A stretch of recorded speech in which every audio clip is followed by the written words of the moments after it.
Well, speaking of podcasts, and just as we get to the final question here, I would That's it. We're done. That's it.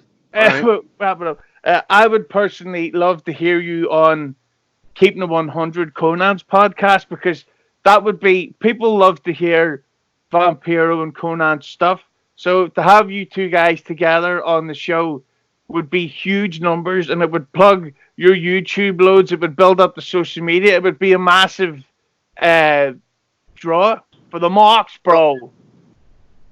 fuck that. Fuck the marks. They can go fuck themselves. Um, they wouldn't do major numbers. It wouldn't do great downloads. It wouldn't do anything for anybody. But I would love to do it. I believe we should do it. We're friends. There's enough history that we can talk about things that nobody else can talk about. I wouldn't do it to go back and forth. Like I know they have a certain dynamic with disco and all that kind of stuff, and they fuck around. They did, it's just not. I mean, I'm sure it's humorous. It's just not my thing. If Conan wanted me to be on his podcast, if Chris Jericho wanted me to be on his podcast, I would do it in a heartbeat. If those two fucking guys uh, can't get over it, it's on them. But as far as the marks and the fans are concerned, I would do either. I would do them both in the fucking one day. I would do it now, driving in the car. It's on them, you know. I don't got beef with anybody. There's a million and one people in the wrestling business that don't like me. I don't give a fuck, dude. They don't sign my paychecks, and I don't work for them. You know what I mean?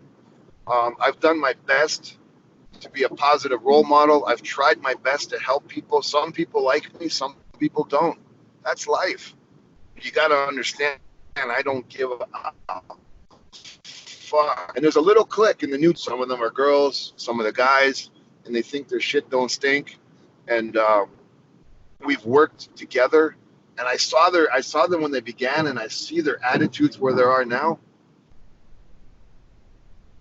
Part of me wants to smack the shit out of those people, but part of me just says I was in their shoes and I was probably an asshole too. So it, that's how I know that I'm over it and I'm getting more mature because I just don't care. I don't care. I don't care, man. So yeah, I would do those podcasts in a heartbeat. I don't give a fuck, dude. I got nothing to hide.